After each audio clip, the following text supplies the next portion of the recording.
Hello, hello, hello. Put a car on the dyno right now.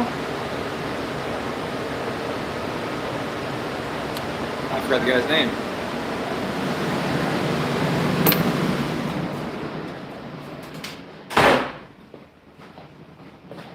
How do you spell this guy's last name?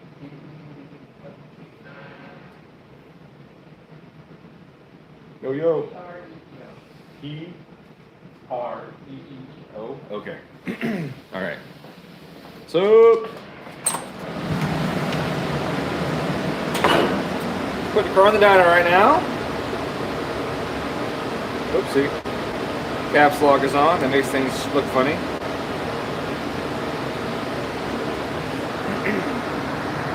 So, today I want to show what happens when MAF sensors go bad.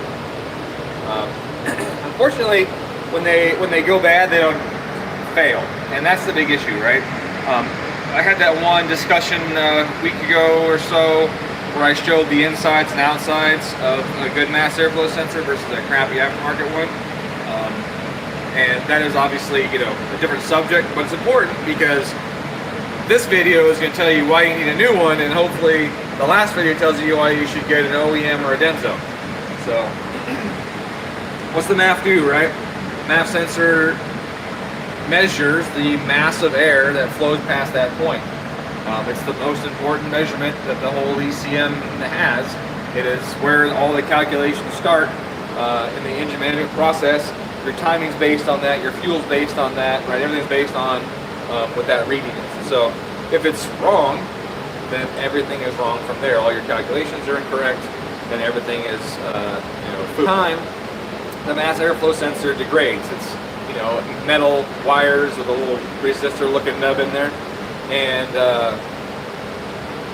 essentially one wire gets hotter than the other based on one being in the airstream, one being out of the airstream, and then the difference in the two tells it how much air is flowing past that point. That's a really generic way of kind of trying to describe how MAF sensor works, but it's essentially that.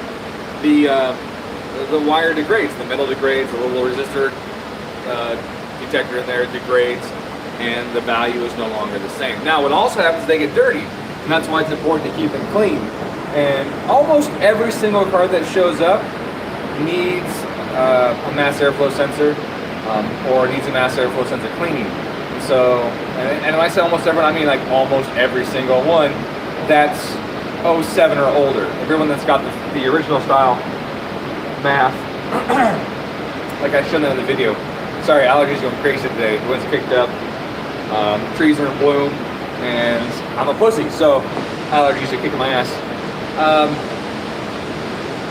So all of the old style MAF sensors, not the card styles, not necessarily even the GR ones, but all the GD mass airflow sensors by now are bad. Like if you have a GD and you're on the factory MAF that's been there since the car was new, it's bad. Like it's the chance of it not is slimmer than, you know, anything. Like it's just, chances are it's puppy toast. So every single one that shows up is either severely degraded or very dirty. Everybody's gotten waterlogged at one point. I wouldn't say that. I mean, the MAF gets wet all the time. It sees humidity, you know, that kind of thing. Obviously, if it gets flooded and it shorts out temporarily, you get a full 5 volts, you'll hesitate, you know, and the car will run like butt, you'll get a code and that kind of thing. But it doesn't break the MAF, right? So just because it got wet doesn't mean it's broken by any means. Anyway, so every car that shows up, I do it down a pole. It's lean, almost every single one.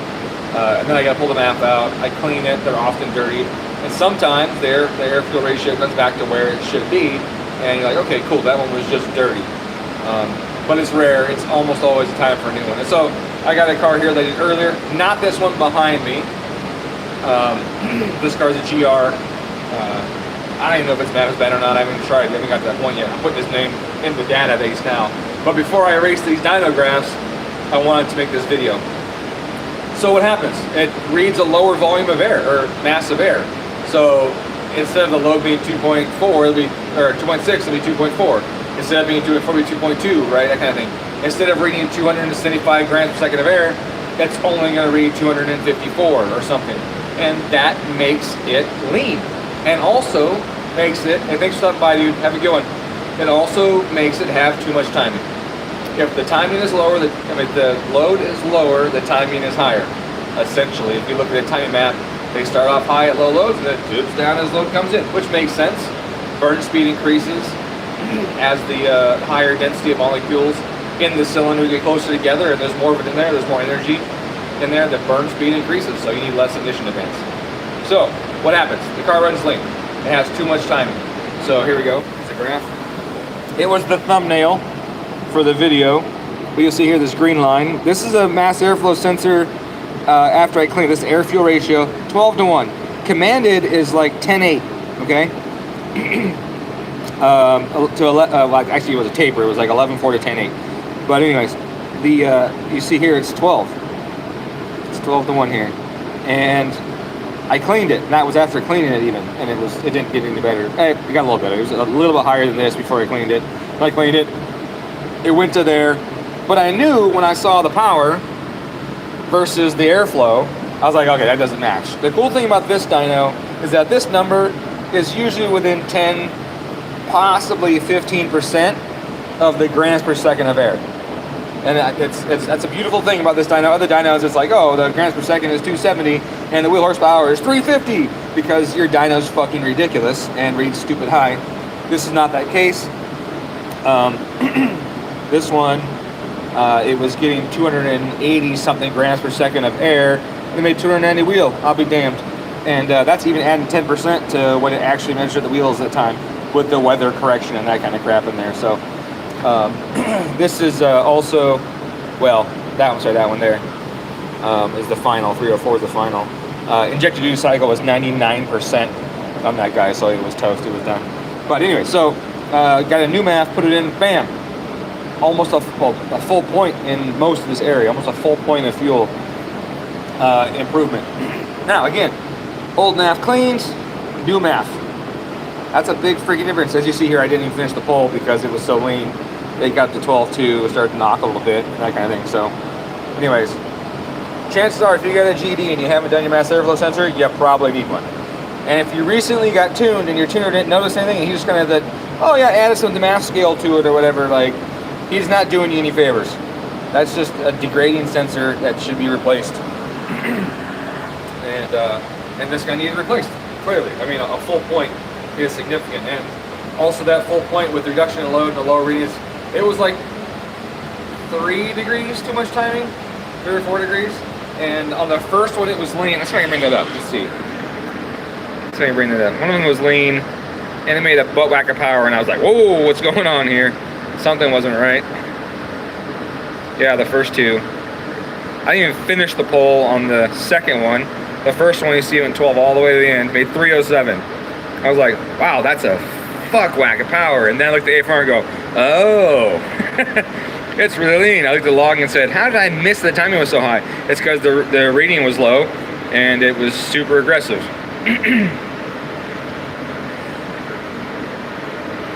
What's crazy about this too is that you hear the horsepower is actually less than the final in this range, so the peak was actually at 55. Yeah, it was really aggressive. And that's just because, like I said, the sensor was dirty. The sensor was dirty, or not dirty, old, and not performing as it should. Okay, so there were some questions. Let me just read those real quick. Would you say there's an average lifespan, or are there too many variables? You know, there are definitely a lot of variables, but I'm seeing a lot of degradation after about 7 years and 100 to 120,000 miles. Lots of degradation going on then. Airflow's gotten clogged. How do you manage? Oh, that's funny. Well, it went in water. I don't know how else. Let's see. Trying to filter MAF. Okay. Yes, O2 sensors, they're great over time. That is definitely one that goes. The coil packs degrade. The side feed injectors do really bad. So if you got a car with a side feed like 04 to 06, that's a super common one. Those injectors go bad a lot. And then cam position sensors go bad. They're Hall effect. they tend to degrade. You start getting like grid misfires because the engine's having sync issues. But it won't throw a code until it's like really, really bad. But you'll get these occasional bloop, bloop, bloop, bloop, bloop, bloop. And if you rev it up like 2,800 RPM or 1,800 RPM or something, it kind of goes ba-dan, ba-dan, ba-dan, ba-dan. Sometimes that's the cam sensor. That's exactly what the car sounds like. That was a 100% perfect spot on impression of it for like that cam sensor. Let's see what else. Hi Dom. Hi Garrus. How do you know if it's going bad without being on dyno? That's a very good question. Thank you for asking. Couple things. One would be all of a sudden your car starts to knock a lot more than it used to. That's one thing. Two, you start noticing your air fuel trims are funny. And what's weird about a degrading MAF is that it isn't always the same direction. So what happens is they tend to read high at idle and then low on the top end. So you will sometimes get negative trims at idle and then a higher trim in the higher zones. So if you look at your air fuel learning zones, A, B, C, and D, or 1, 2, 3, and 4, whatever you want to call them, whoever's software you're using. A is the lowest range, which is like 0 to 5.6 grams or 5 grams, based on which car, maker, model, engine displacement. They have different readings, different sections. So it's like either 5 or 5.6 or something like that. And then that value, whatever it is, 5.6, whatever, up to 10-ish, 10 to 13, and then there to 40 or 30, and then 30 or 40 up. Again, your make and model depends. But there's 4 zones, and those 4 zones are just regions of the MAF curve that they are correcting. So if you look at your MAF curve, it's big long, it goes up. You're like, hey, up there. So it goes up, and so like this first region will be the 0 to 5, then the 5 to 10, then the 10 to 30, and then the 30 plus. So what happens is you start getting some weird trims that might not be or seem correct. Like I said, and you'll get like this weird swing where one will be very negative, and then it'll start to get more and more positive. That's usually an indication that one is starting to degrade. But that's really all you got. Like, there's no check engine light for it. Subaru, for some reason, did not use a plausibility table. And a plausibility table is a table where it says, at this RPM and this pressure, the mass airflow should be approximately 135 grams per second, or something like that. And then within a range of that number, if it's outside of that, the ECU goes, this is not a plausible reading, right? It fails the plausibility check. And for some reason, Subaru hasn't done that, like, ever, as far as I know. Maybe on the FA they started doing it? I don't know. But yeah, I haven't seen a plausibility table on any of this stuff. Big Wing, stop by our shop, that was DomTune. Oh yeah, it was all fucked up?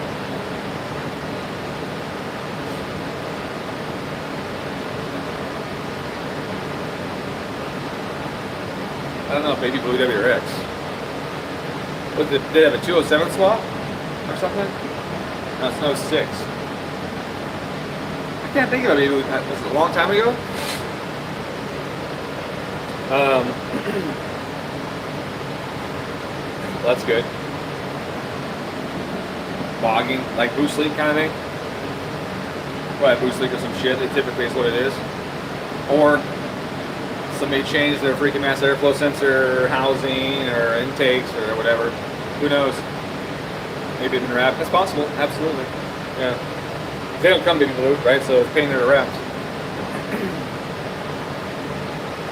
Gotcha. Well, you should probably email me if I tuned it. Get some logs. I can help them out.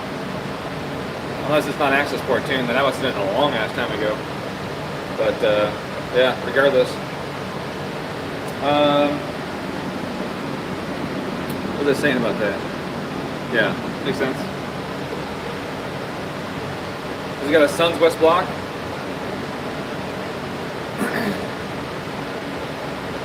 Sorry, there's a nest of spiders up there. I'm just looking up at it. It's mostly just the webs and like old carcasses.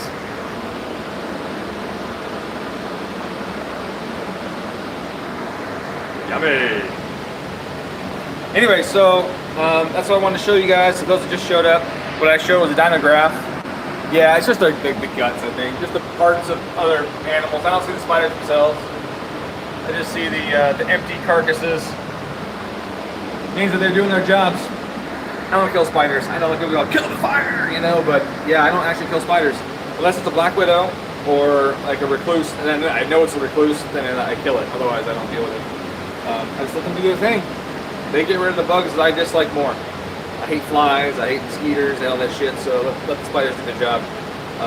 And then they keep the cats entertained at home. That's always good too, right? The cats need better toys.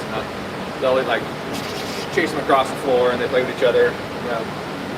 But my wife, it's taken her a while to get used to it. She's like, John, there's a spider, come kill it. I'm like, no, I can kill the spider. We have similar goals. I don't want fucking bugs and he wants to eat the bugs. Like, that's great. Like, that is a good working relationship. But I did have one. I was laying in bed, reading a book, Kindle, and not really a book anymore. And my eyelash, like, I get these big fucking eyelashes. They always break free and in my eyeball. And one of them was like right there on my eye. I'm just, god damn, this fucking eyelash. And I was just gonna go up for it, and the eyelash like ran across my face. And that's when I realized that the eyelash was not eyelash. In fact, it was a spider. And he ran across my face like that. And I, you know, inside I'm going, right? But I'm laying in bed there, and I was just kind of like, oh, that's a spider. So I put down a book and I walk over in the bathroom. My wife's like, what are you doing? She's sitting on the toilet. I'm like, oh, just drop my buddy off here in the sink, you know.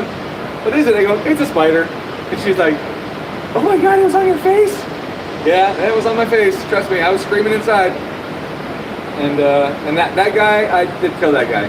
I said, I'm sorry, buddy, but you invaded my personal space. And so I'm rinsing down the sink. So I rinsed his ass down the sink. But yeah. So I got this mullet going on, right? Related story. I got this mullet going on. My hair's kind of long, right? Well, I'm cutting it off. And I'm cutting it off because it's starting to look stupid, but also because I was shoveling compost the other day, and the wind's blowing. I get this tickle, tickle, tickle, tickle, tickle, tickle. Oh my God, it's my hair. You know, I've been having to get used to that. Having to use the hair tickling me because I've been short my whole fucking life, right? Tickle, tickle. Ooh, all right. And then that tickle, tickle moved its way across my face, and it was a fucking bug. And I was like, all right, that's it. That's gotta go. It's gotta go. Sorry, bug. Off you go, and some big old beetle thing. So cut the hair off on Thursday. But anyways, way off track. Story time, having fun. So now I gotta put this guy's data for this one. This actually kind of cool. Unfortunately, it's on a stock intercooler, but it's got a block 440 XT. I really like the 440 XT. It's a fun turbo. It works really good on the cars that have the intercooler that bolts to them. The problem is, like I said, stock intercooler. It's not going to handle the heat load on this. This year WRX intercooler, it's bar and plate. No, tube and fin, which is good, right? Tube and fin's great, except it's just too fucking small. It's a lot smaller than the 15 WRX, which is, hey dude, it's smaller than the 15 WRX intercooler, which we tested before. You know, we saw was a pretty good intercooler, right? And this one is a lot smaller than it. And unfortunately, it's not something you can easily adapt. If you could, I would happily like adapt a 15 intercooler to this car because it would improve the intercooling dramatically on it. And the 440 XT might have a chance, you know, of making good power. But today I'm going to be limited by that. I'm probably going to keep it at wastegate pressure. I mean, the 440 XT has like it's either 15 and 19 pound wastegate, so it's already plenty of fucking boost for the intercooler. So we're going to do that. And what else has it got? I mean, it still has TGVs, air pump, you know, all that stuff. So it's mostly emissions compliant. But it's just got an intake, 1050s on stock rails, which is a bit of a journey in itself, and then the 440 XT. So we'll see what it does. I'm thinking it's probably going to be 3 and change, you know, somewhere in the low 3s. Again, intercooler is going to be, you know, a limiting factor for sure. But I do love this turbo, and it's a really fun turbo. If you have one of these with a manual, the automatic, don't do it. Do a 380 tops. If you got a manual and one of these WRXs or Legacy GTs, the 440 XT is a great turbo. Even if you go front mount or like a verticooler or something like that, you can get some really good results out. They're a lot of fun. I really like it. It's a block turbo. Again, it's the 440 XT. It's essentially a Dom 1.5 in compressor, not in turbine. So I'm guesstimating, but from looking at them, I never actually measured them. I think it almost shares the compressor of the Dom 1.5. It's extremely similar, but it has a different turbine on it. The Dom 1.5's got a 56 mil Garrett 30R housing, and this has got a TDO 6 turbine wheel on it. So it's definitely different, but still, it's fun turbo. So we're gonna do that here in just a second. Car's on the dyno, it's got the base map on it already. I just gotta put the customer's information in here, and then we're gonna start tuning it. I should probably start it though. It's been sitting for a long time. The fans are blowing. Engine's gonna be ice cold, and we're gonna be sitting here waiting for it to warm up. So we'll get this thing started again. Yeah, man, the Dom 1.5 is my favorite stock location turbo.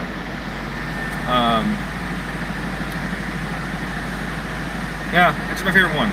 Like, you go bigger than that, and you're usually overwhelming any fucking top mount anyways. So it's like, why bother going bigger? And the Dom 1.5, if you get a Tuesday turbo that's made right, they spool really well, they make great power, really wide power bands. It is really a fun setup. It's my most, I got 6 fun years from Dom 1.5. Yeah, it's a great fucking turbo. I really like it. It's got good billet compressor. It's got the ball bearing center section. It's got the 30R turbine wheel, which I'm not a super fan of in this case, because it's a smaller 30R wheel, right? There was 2 30R wheels for a long time. A 56 and a 58 or a 60, I forget now, because I haven't looked at them in a long time, but it's the smaller of the 2. It's the one that came on like the 3071, the really small one originally, and then they also had the bigger 30R, which was like 3076 and that kind of shit. So yeah, I mean, and right, in the 10-cylinder hot side, that's there's definitely a little bit of a spool penalty to that, but the horsepower gain is significant, and with the 3-inch inlet, it really helps with the spool. But I hate running 3-inch inlets on those things on any stock location turbo, because they're just so fucking hard to get to stay in place and seal and everything. They're really unreliable, and I don't like using MAF sensors if I have a 3-inch inlet, because you just know that at some fucking point in time, that inlet's coming off that turbo, and you're drawing in a mountain of unmetered air into the engine and running really lean with lots of timing. Like, it's just gonna fucking happen at some point, unless you weld that shit in or something. And I just don't like that. I don't have enough confidence in the 3-inch inlets that are available right now. And if it isn't that it just comes off, it's that if it's a silicone one, the thing fucking collapses first, and then when it collapses, then it squeezes off the turbo, and then you get the unmetered air. Yeah, and they fucking suck to install. You know, like, oh, well, we can use spacers. Well, great, use spacers, then your injector angles are off, and your injectors are spraying into the port wall now, running down the side of the head into the cylinder instead of right at the back of the valve, right? So it's one of those things where, oh, well, if I do this, I can make it work, and then you do that, and there's just another whole fucking slew of issues. Like, oh, great, well, now I have a huge impact factor on my injectors, and the car hesitates when I tip in, because now I'm blasting my cylinder walls, or my port walls, with freaking fuel instead of the back of the valves getting in the engine. So, like, you know, it's an avalanche of ass. So I'm not a fan of 3-inch inlets. I hate them. I still have one in my house, in my garage, available for sale. If you want to buy one, hit me up. No, I'm just kidding. No, I'm not totally kidding. I do have one. I'm kidding. I wouldn't want to sell it to you. I'd rather throw it away than sell it to somebody. Just like the hydras I have. I have a couple Hydra Nemesises in my freaking Nemesi. Is it Nemesi? I don't know what it is. What's the plural of Nemesis? Nemesises? Nemesi? Maybe? I don't know. Whatever it is, it's garbage. So, Nemi trash cans. I got a bunch of those in my shop too that I just have sitting in a fucking box that I'd rather throw away than sell to somebody. They hold down papers really well, like that. Okay, engine's almost warm, so that's good. I'm gonna do one walk around really quick. I forgot I got to put the license plate number of the car in real quick, and then we're gonna start tuning this thing. Oh, wearing my Cobb shirt. Ooh, Cobb vintage. I like this one, the tire, like the tread pattern. It's kind of neat. All right. New customer, new car. All right. Mama shits. Yeah. Right. right? Something like that. Got a super. Well, thank you. I'm glad. I think it's a pretty sweet tool. You know, like, I think it's pretty neat. That's probably the best one on the market. If I had to, you know, and I don't mean it in a bragging way. I think I fucking nailed it. I like to design stuff. I spent a lot of time in school doing it. I spent a lot of time at home. I've been doing this stuff for a long time, and I just really like designing things. And that one was a fun one.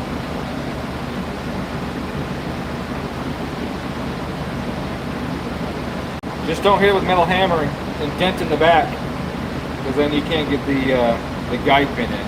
Obviously, you can still use it without the guide pin, but you know, half the fun is the fact that guide pin's there. And I had the hex idea. It kind of came to me one day because I was going to use just a round pin, and then I was like, yeah, but then I gotta like squeeze the pin in and like turn it in my hand. And it's round and slippery, and you know, who knows. So then I added some flats to it, and I was like, I'll put these little flats on it so you can grip better, and then I can broach in these flats in the back of the tool. That'd be really cool, because then you can use the tool itself to spin the guide pin in. I thought that'd be really neat. And then it occurred to me, I should just use a freaking hex. Well, no wonder it's so carbon monoxide and fans aren't on. Whew.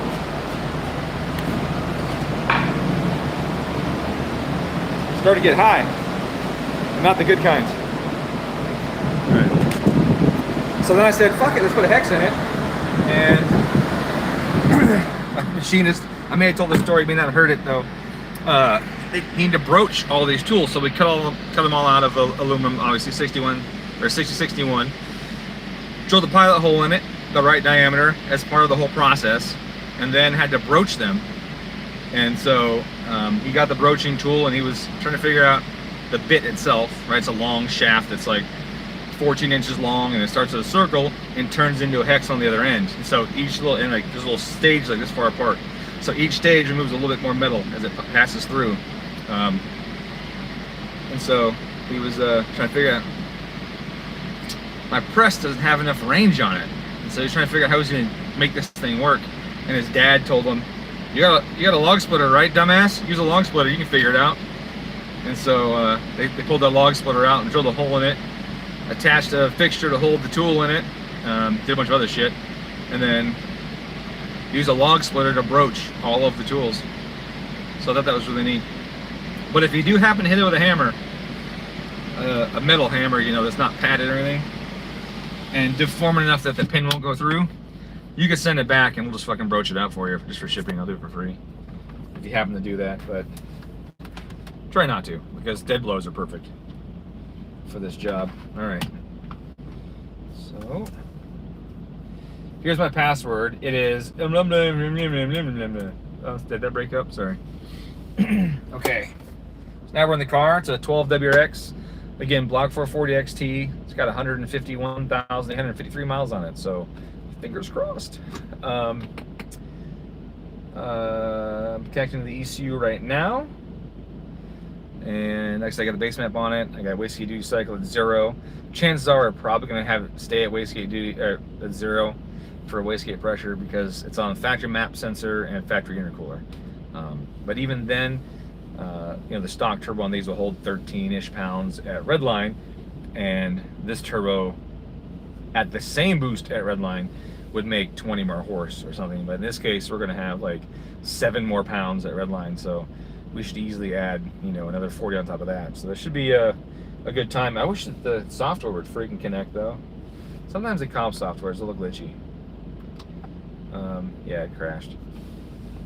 Sometimes it glitches out. I have one issue where every time I go to adjust the tip-in table, the program crashes the desktop. I don't know why.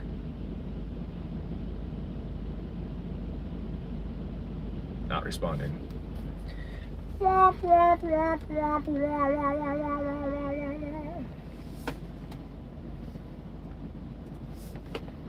Do do do do do do do do. Hey, back. End task. Now the access port's all locked up, so I gotta unplug this guy. One-handed. There we go. Look at that. Ooh. Look at that skill. Who needs a cameraman? Snap! Broke the export. Just kidding. Oh, get in there. Alright, there we go. Let's go back. Look at my tuning programs. Too many things. And the ECU tech's not even on there yet. That's my other one.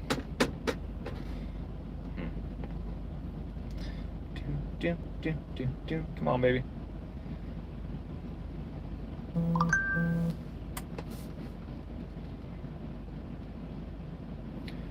Base map tiling. That's the one. Connect. Any messages or anything? Check the chat. Okay. It's brass. Yeah, right. Simple and it works. Doors open? Oh yeah, back door is open, Cody. Yes, it is. This is the second car today, not the first car. Is it cool to use an old MAF if you are running hybrid MAF speed density and using the MAF for cruise and idle? I mean, cool? I mean, if it's not good, it's not good. But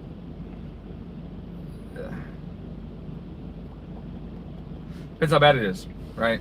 If you're getting weird idle trims, you're getting weird fuel trims because it's not reading right, and you just like adjust the MAF scale to band-aid it, I mean, I guess you can get away with that. I wouldn't call that cool. But you're not using it up in high loads, thankfully, so you're not running, you know, too lean or anything. So I mean, that's okay there. I mean, like, is it okay to do it? I mean, I suppose. I don't ever. So these ECUs are they're so capable. I mean, there's so much that they can do. We're pretty much, with few exceptions, beyond the point of lying to them anymore. You know, in the 90s and crap, in the early 2000s, we had to lie to them and say, "Oh, you're really seeing 4. This isn't actually 12. It's just, you know, no, it's over here. It's over here. It's 4. It's 4. You know, no, just ignore that. Over here. It's 4. You're okay." Right? We don't do that shit anymore. And so if we don't have to, I don't fucking do it. Like, why?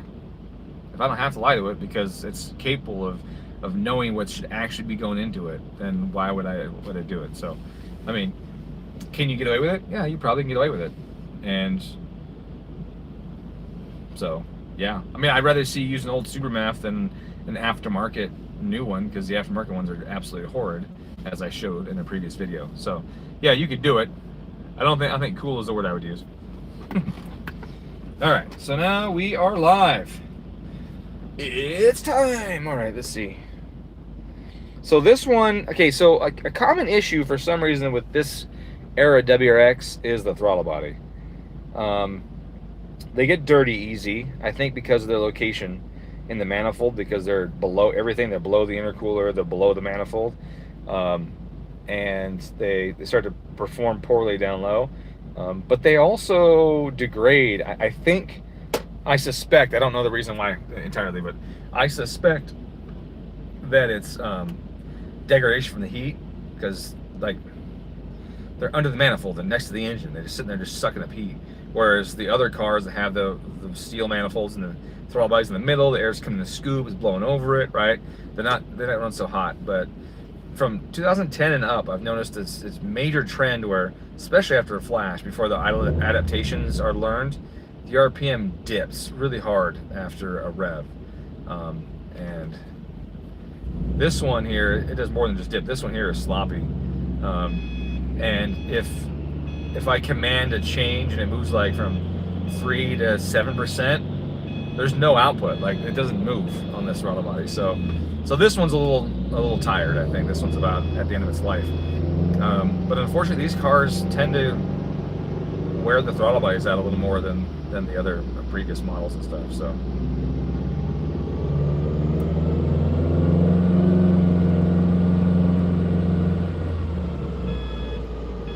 I'm on the wrong screen. Yeah, just the screen here. Give me a second. Wow, the auto down window don't work? Come on. Come on!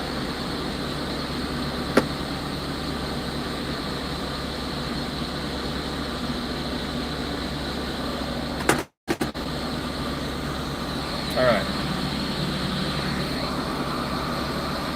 Look at my boobs. My eyes are up here, just above my double chin. perverts. All right.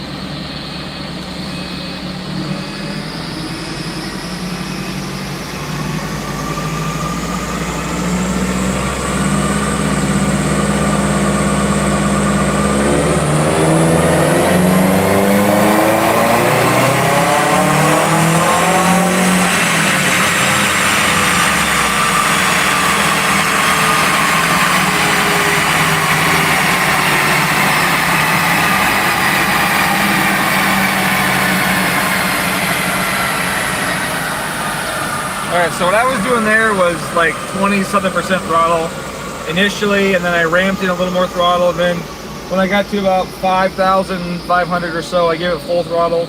I wanted to see where the turbo was going to go. I was looking at the fuel while it was happening. Surprisingly, it was really good. The fuel actually went dead nuts 11.0, which I had it programmed. I don't know if you can see that or not, back here. The bottom line on the right is like perfectly at 11.10.9-ish, so apparently I scaled that correctly. Using the Cobb SF helps with that, and using Injector Dynamics injector data helps with that. And by helps with that, I mean it makes it fucking possible, because with other injectors you're really just guessing. With these, I put in the Cobb calibration, I put in the Injector Dynamics calibration, I make sure there's no other weird compensations in effect, because there's all kinds of compensations, baro, other MAF pressure ones, just all kinds of shit in there. So make sure the ones that are in effect are set correctly if they're in effect.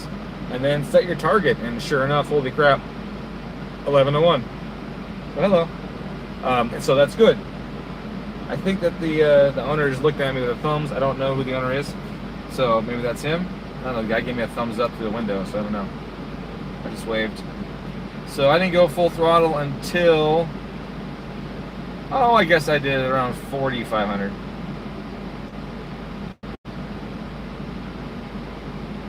All right, let's see here. And they made a whole 258 wheel, looks like, maybe. And the boost was actually lower than I thought it was going to be. It was 14 pounds. I thought it was actually going to be like 15, 19. Usually these things come with a higher actuator than that, but that's great. That means I get to play with it a little more than I thought I was going to play with it. So I'm going to tweak some things really quick. I set this down again.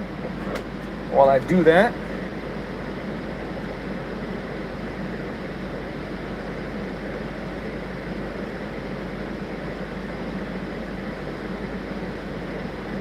oh, I never set the RPM on the dyno. I suck. That's not right at all. I'm like, I did not take this car to 7,800 RPM. That is not what happened.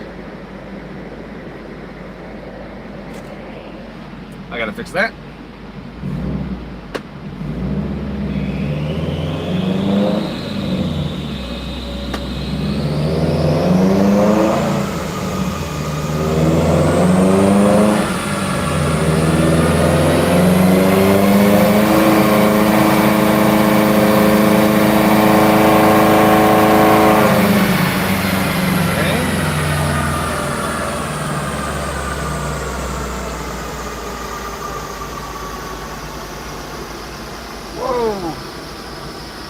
On there.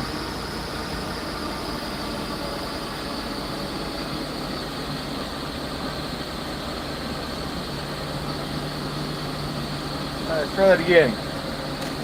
So this time, since the first pull was so incredibly clean, way cleaner than I anticipated, and the boost was lower than I anticipated, I'm gonna do a full pull on it because it's good. So we'll see what it really does. I need to change some logging parameters though. So here's the window for that. Feedback knock, I need to add that on there. Fine knock, I need to add that one there too. I had some other things on there because I was dealing with idle stuff, see idle speed error. This is when I was trying to troubleshoot the throttle body being dorked up. Pulse width, I was using this for some decel stuff, and I was doing tip-in things as well.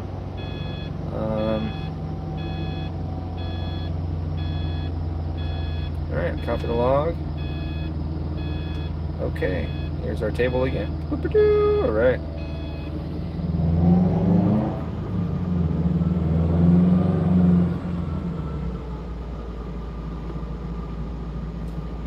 And start the login process here. Now this one I'm starting at too low of an RPM. You see here it's like 20 something.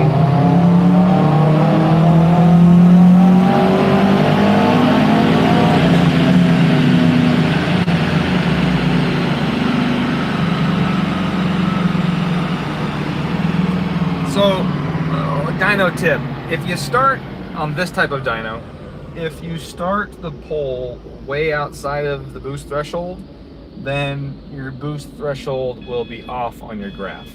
And that's because these control ramp rate, and instead of like applying a fixed load. And so what'll happen is it will underload the car down low, and it will make the car spool a lot later, as if it was in like second gear when you're in fourth. So in this case, I started that one at too low of an RPM, and so the boost threshold is late and all of that. So what I need to do is start it at a higher mile an hour, so that it you fuckers. Start a higher mile an hour so that I'm closer to the boost threshold. So that when the ECU, god damn it, words are tough.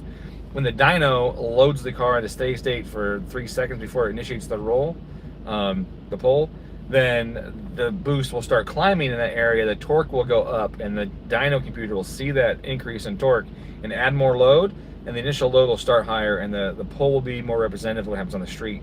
If you start too early, you're like, oh no, it does from 1200 and up, then it's not going to load correctly, and your dyno graph is going to be funky.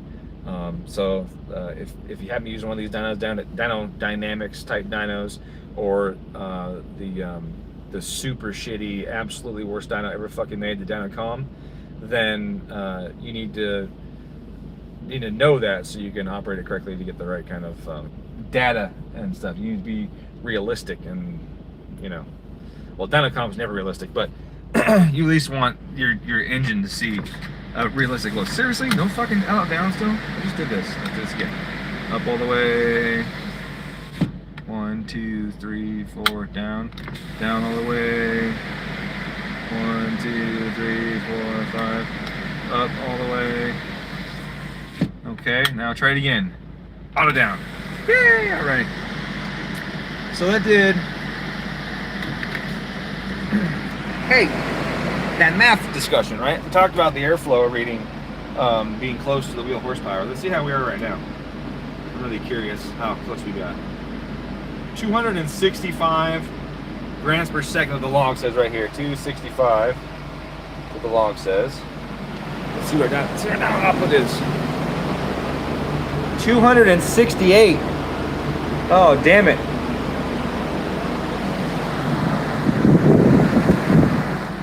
So it works. So I know that his math is correct. I know that his scaling is correct, it's a Cobb scale, and I know that the reading that it got was correct because the horsepower matched correctly and my timing is right.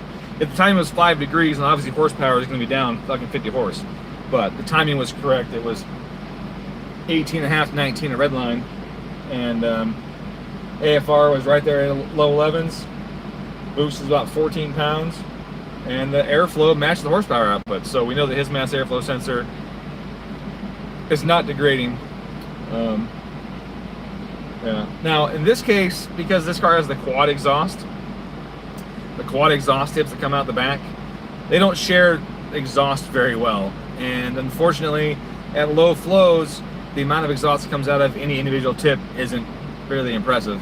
And so what happens is if you have a wideband O2 sensor in the tailpipe, then it doesn't read. There's not enough airflow going through your sampling tool for it to read, unless you have a dyno jet, and the dyno jet has a little vacuum pump that sucks from the pipe. That's really cool. This one uses a Venturi effect, and so it's not really good. What's up?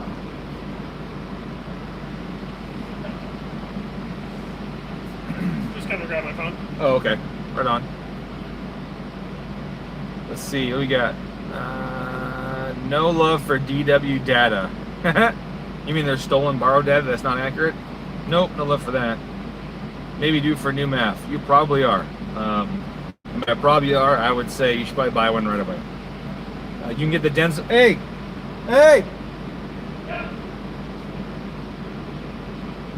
Two things. What's up? When you go, make sure you shut the door all the way. And then, give me the Denso box. Thank you. I mean, I could have done it myself, but he was there. This is the Denso one for the GD cars. Are the numbers backwards or right for you? I don't know. It's backwards for me because I'm looking at myself in the mirror. Is the stream correct or is the stream backwards?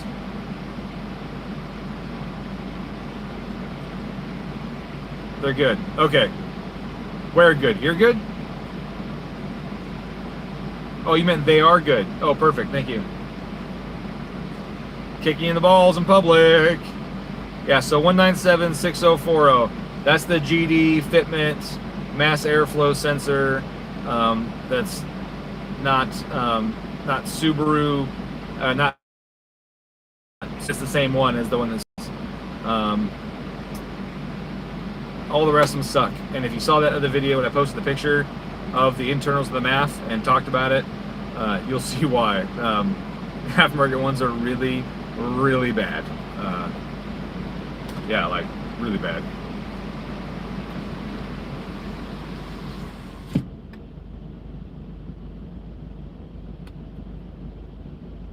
Yeah. I mean, it's a good value, and it's also proof that dyno jets read way too fucking high.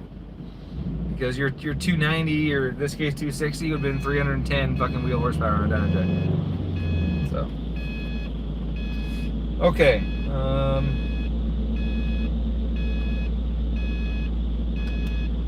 Boost air is 4 psi. Really? Why is that? Oh, 4 low. Oh yeah, because they're at 17. Okay, good. That's the right answer. I just for a second I thought it was 4 low or 4 high. I thought that was weird.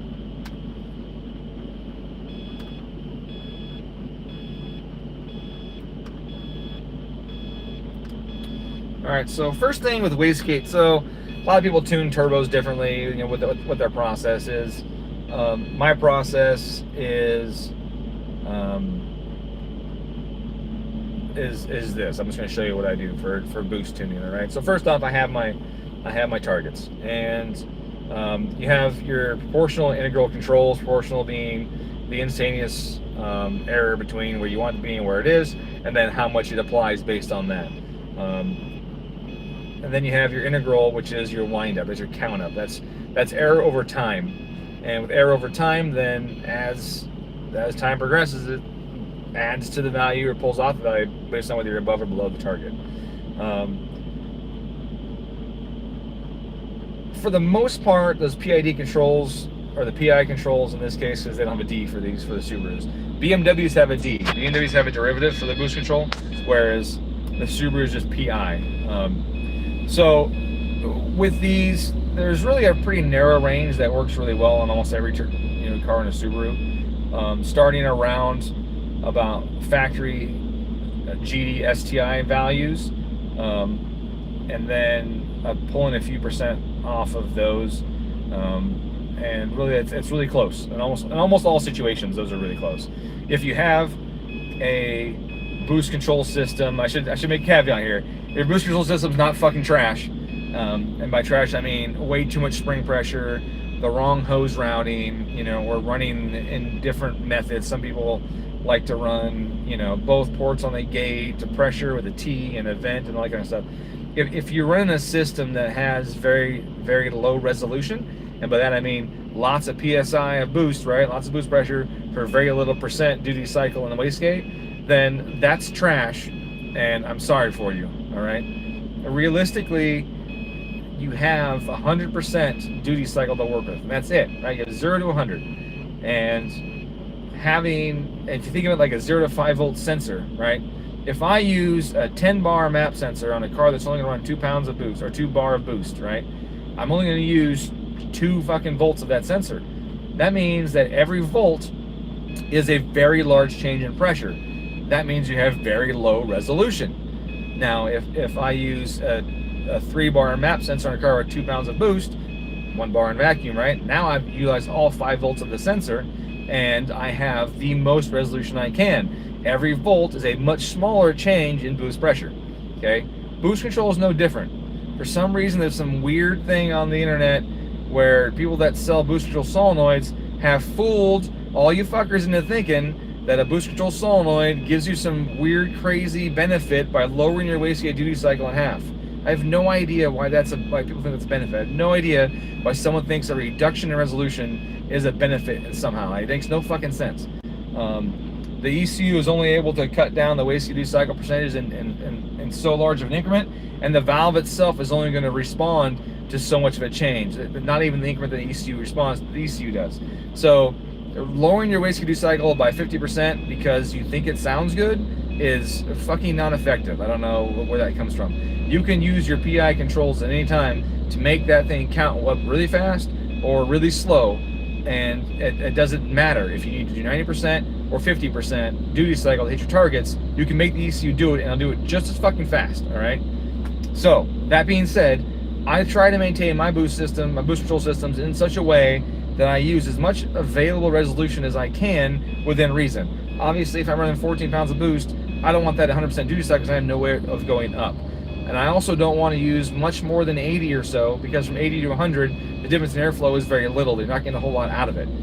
So really, like, peak boost between 60 and 80% is fucking stellar. It gives you really good resolution. Okay, now with that in mind, I have no idea where this car is going to be. Probably 40-something% if I had to assume, because it's got the internal actuator on a block turbo.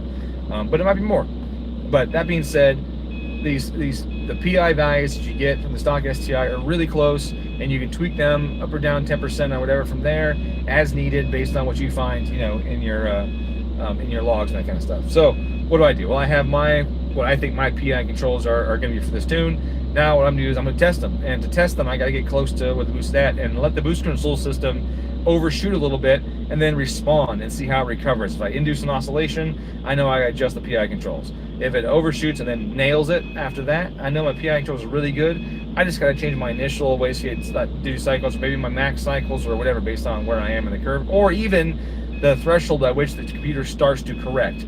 So there's a threshold in the tune before the ECU even starts adding on wastegate duty cycle to the initial map. So you need to move that threshold to the right, which is higher RPM with bigger turbos. Otherwise, it'll start to wind up that wastegate duty cycle a bunch and potentially leave it way too high when boost comes in, outside the ECU's ability to drop that shit back down and control it. Okay. So that being said, I'm going to add 20% to this. It's 0 right now. I'm going right to 20% because from 0 to 10, usually nothing fucking happens anyways. So I'm adding 20 to the high, which is the maximum duty cycle for the wastegate. And on the low, I'm doing the same thing. It's it's already set at 53, so I forgot to zero that up. Doesn't matter. The high was 20, so I just leave that there. Technically, it doesn't really matter much. But so I set the high to 20. It's going to go right to 20, and it's going to sit there through the whole pole, and we're going to see how much boost that gives us. The change that I get from this initial 14 to that with that 20 is going to give you an idea of how sensitive the boost control system is. If I hit 19 pounds or 20 pounds of boost on this 20%, then this system's way too sensitive, and something really should change to make it less sensitive so that I can use, you know, all of my available resolution in the boost control system. So hope that makes sense. If it doesn't, I'm sorry. We can go over it again, but not right now. I gotta get this tuned in. So I'm gonna do the pole now. I added duty cycle, so it's gonna get more boost, which obviously means power should go up, boost should go up. Hopefully fuel still hits target, and the pole should take less time, in theory, right? But this thing's ramp brake controlled, and with ramp brake control, the pole should actually take the same amount of time.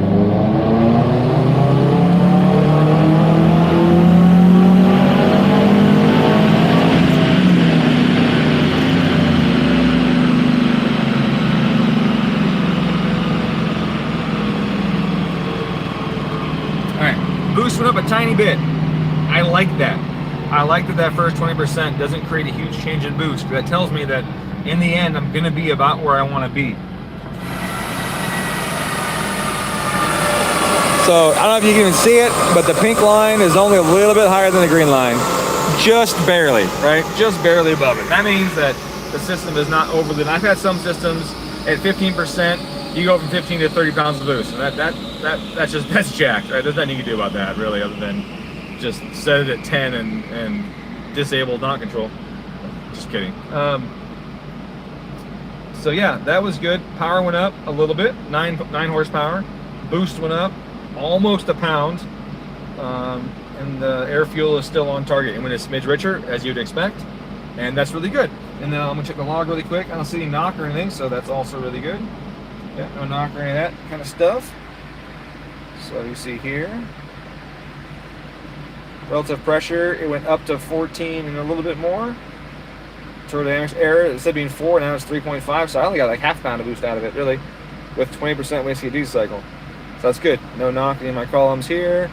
Commanded fuel, the right calculated loads, what I expected. That's, you can't use that in fucking close, in open loop anyway, so no point in looking at that.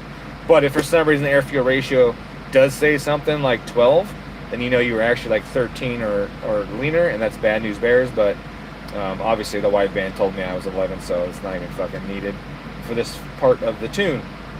All right, so what I didn't do is I didn't set the start RPM higher like I said I was gonna do. So I'm gonna do that really quick.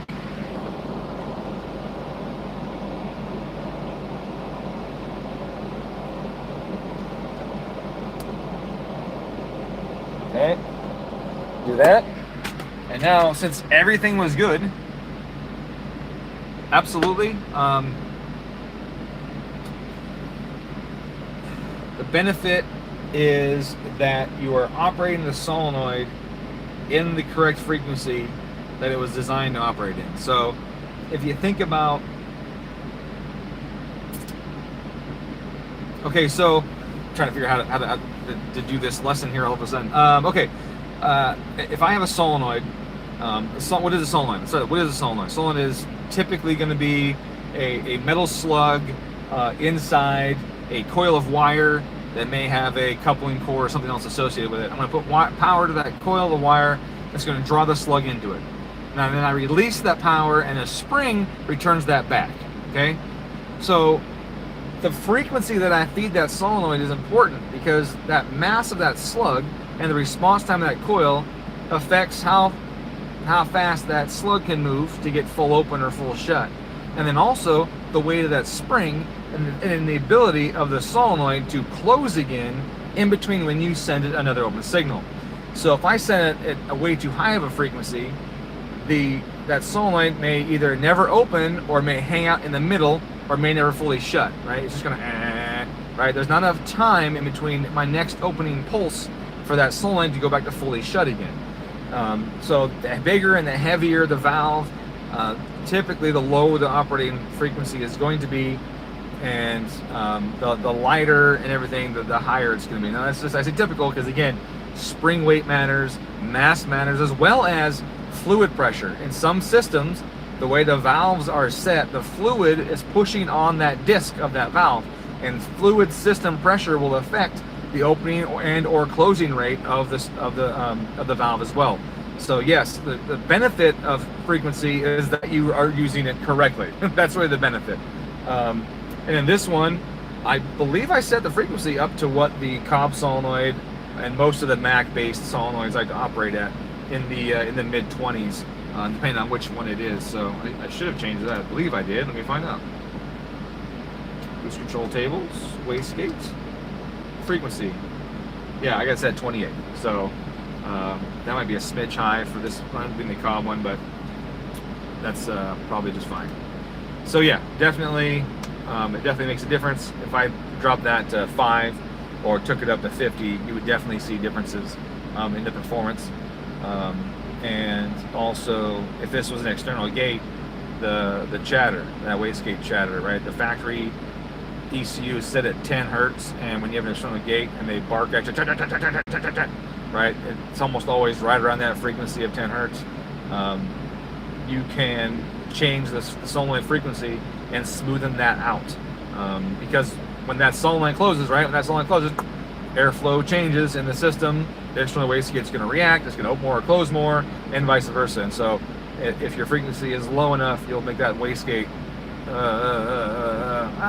earthquake, right? Anyways, they give you that bounce that no one likes.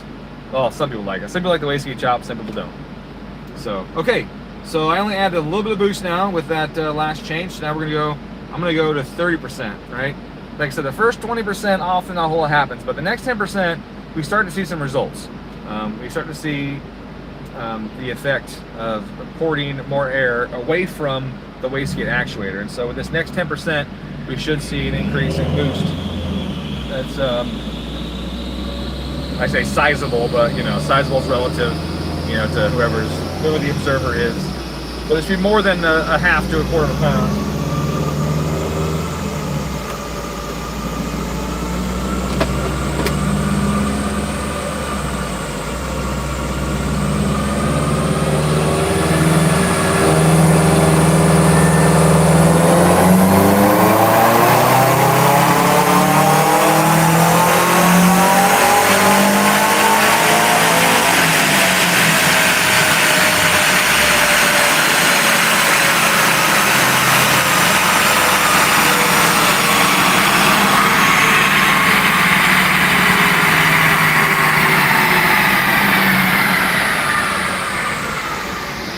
Horsepower. All right, 12 horsepower, and I don't even know if it was a full pound.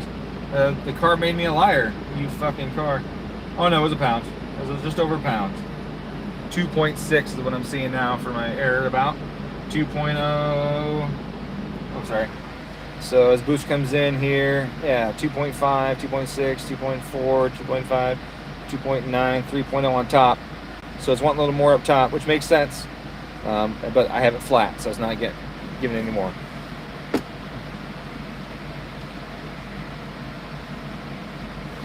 So we're going to 40 now.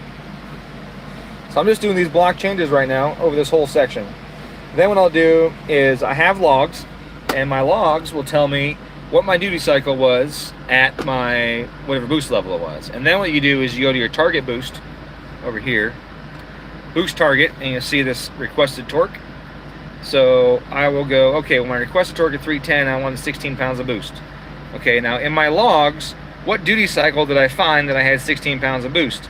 And I find where that's at, and I go, okay, so 310, that's the percentage I should put in this column. Actually, probably for the low map, I should put that in this column. And then high, you give it another 10% on top of that, or 20% on top of it, so the ECU counts it for weather. But that should be the initial value, what that value is. So if we get 18 today, or we'll say at 16 pounds of boost, which we haven't even hit yet, so it'll probably be 55. Then here where 310 would be in this range, we'll put 55 in the low, and then we'll add about 10 to 15% on top of that for the high, and that'll give us pretty accurate boost control. And then obviously you can fine tweak it and tune it and stuff as needed throughout the tune and during your road test.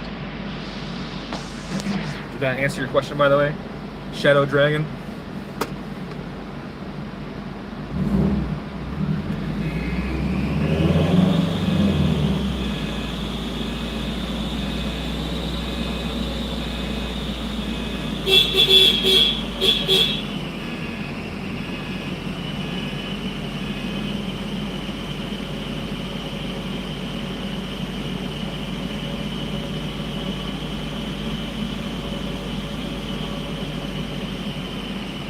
Double checking the knock before I do this next pull. There was none. Timing was nice and conservative still. At 5,000 RPM, it only had 14.5 degrees of timing on it, so nothing too crazy. We're on 92 octane. It's freaking 50-something degrees outside. It's pretty good. So nice and safe, and AFRs were 10.9, 10.8 in that range. So I can't complain about any of that. That is all looking good. Close this log. So we'll do another pull. Let's see how much boost we get. Hey, there's somebody. What's up? Is that the owner of this car in there? Yeah. Okay. No. That's a lady. No, there was a guy with a facial hair that gave me a thumbs up. That's him. Oh, okay. He's not in there right now, though. Oh, okay. What's up? Well, if that's him and he wants to know what the fuck's going on, I'm streaming right now with the tune. So if you wanted to watch the tune on the stream, you can do that. Okay, I'll let him know. Okay.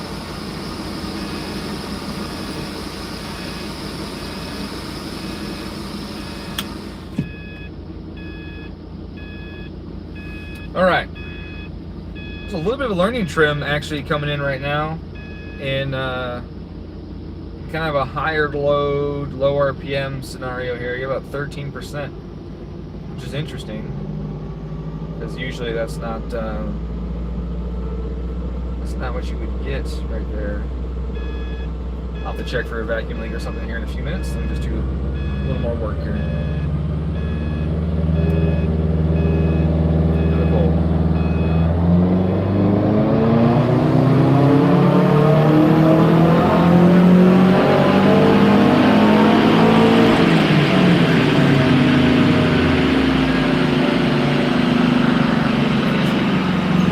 Oh yeah, nice gain. Okay.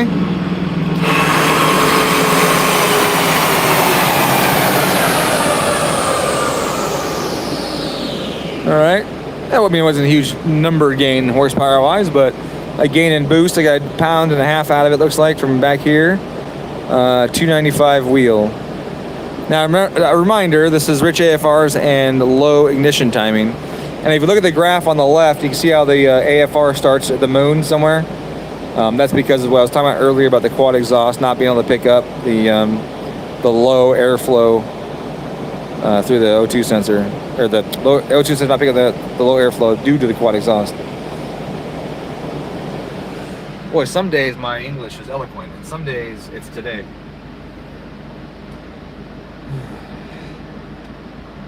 Must be all that Jameson I had at lunch.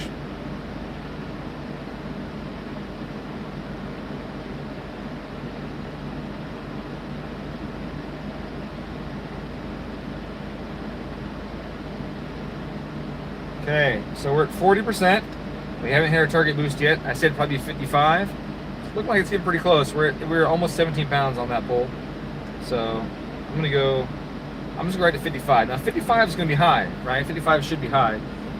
And that should yield a bit of a surge or a spike, like I was talking about. And I want to see how good my PI controls are set for this. So if I set it a little high, I know it's not way too high now because the tests I've done already. I'm gonna set it a little higher and hopefully get a little bit of a boost spike and see how well the system recovers. Does it shoot over target and then dip down below and then do one of these numbers, or does it go up and then just fall on target? Ideally, it'd go up, fall on target. Acceptable to go down if it went a smidge below and then settled out. That's acceptable, but I prefer it went up and settled. Right? I'm not gonna have it run that way all the time, but this is testing how well it reacts to the boost being higher than target, and that's what I want to do. I don't want to go wah, wah, wah, wah, wah, wah, which if you've tuned a bug eye ever, an old bug eye with a busted ass actuator and a ton of miles, you've probably seen that, especially with a 3-port on there. Because bug eyes are trash.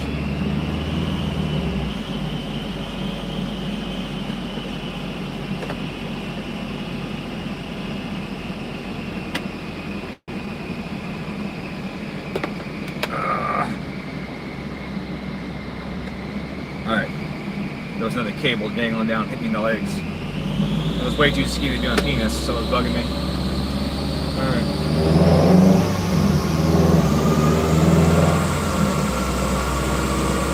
Sometimes I say the stupidest shit, I know.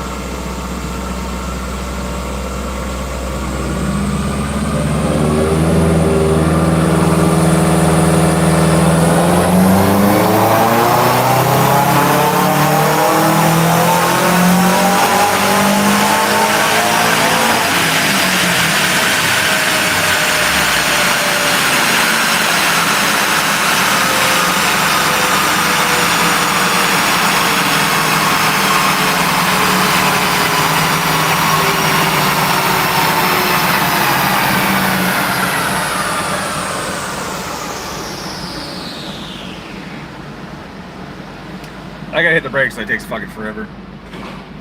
Are you streaming? Yep. Okay. I told Lane to tell the owner that if you want to watch the tune via the stream, I'm doing it on the stream too. Oh, perfect. There's also a guy here that wanted to set up an appointment with you. I told him that you were obviously tuning, email or call. He said that he tried reaching out to email but had some issues, so that's why he just worked down the street for you to stop by. So, I don't know.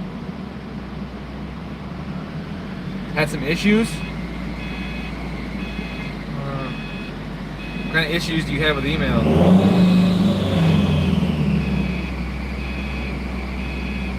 That kind of talk scares me. Like,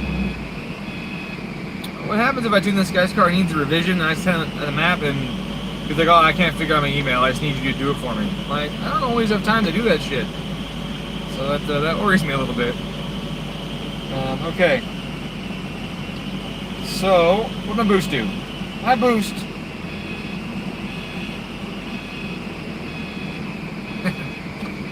it was perfect. I'll be completely honest with you. It did exactly what I wanted to do. It went a smidge high, and it corrected right down on top of that line. It laid it down. I'm gonna show it to you. First, I'm gonna get rid of all the other graphs because it's turned into a fucking mess. It's just a bunch of lines everywhere, right? Made more horsepower too, so that's always welcome. Yeah, stop looking at my screen. Check that out, motherfucker. Yeah, just kidding. All right. Uh-oh, keyboard's not working. All right, so. I don't know if you can see it, but the boost comes up and it goes just above the target and then lays down right on the line where it should be. It looks gorgeous. It looks like it's supposed to be that way. I mean, because it is, right? And if you look down to show that it was above target and then it was responding appropriately, you look at the log, and I have turbodynamics boost error enabled in the log here. And so if you go here and we look at it, you see we go from being 7 pounds below the target till the boost hits here, and we go above the target by 2.5 pounds. Okay, so I went above target by 2.5 pounds, and the system corrected appropriately so smoothly that the graph looks like it was done that way on purpose, right? That looks like a normal target boost curve for a lot of cars. Like, that looks correct, and that's kind of what you want. You want it to correct appropriately and smoothly, not way too fast and not too slow. In this case, as you can see the log, it was only a handful of squares, like 3 squares.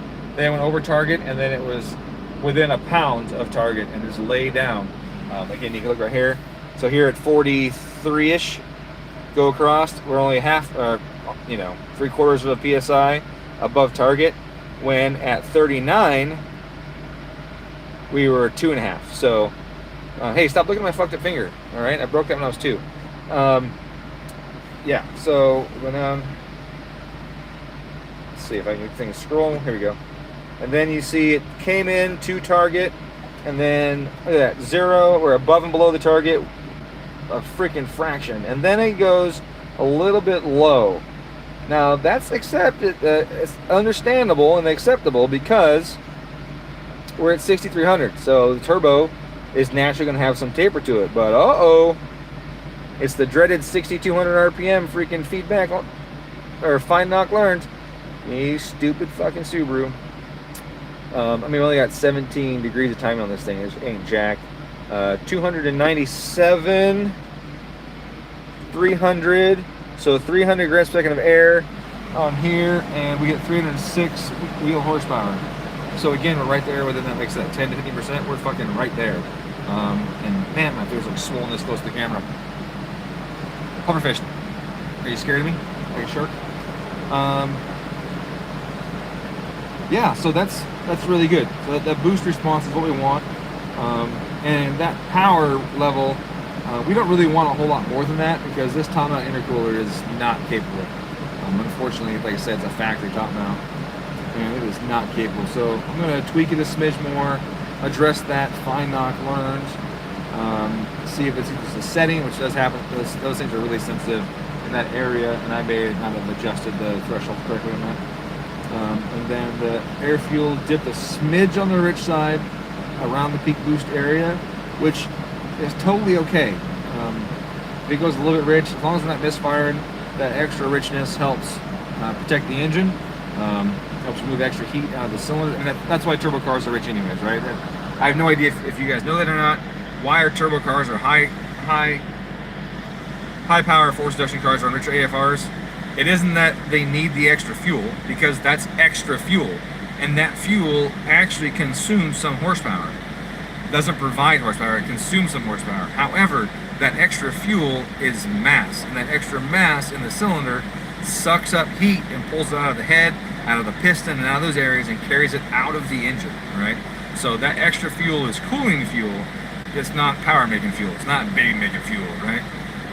If I wanted my fueling to be ideal for baby making fuel, then my AFRs are probably around 12.3, somewhere in there, up to 12.8, somewhere in there. It's gonna be like really good, really clean power making the fuel levels. And if I did that, yeah, it would probably hit 317 wheel with everything else staying the same.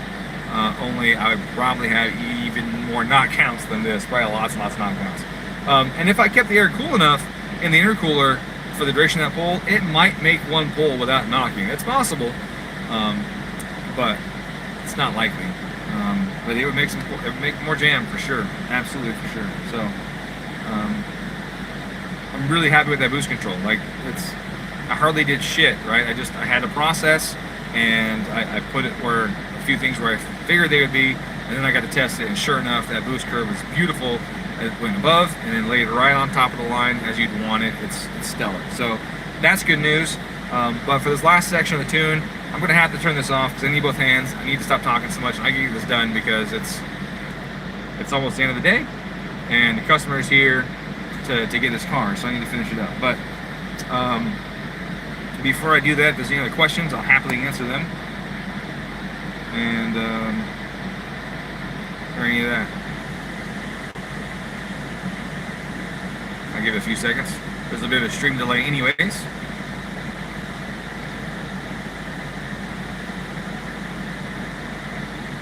So again, I'm not going to push it too much harder than this. I might add another pound or two just to see how the system responds.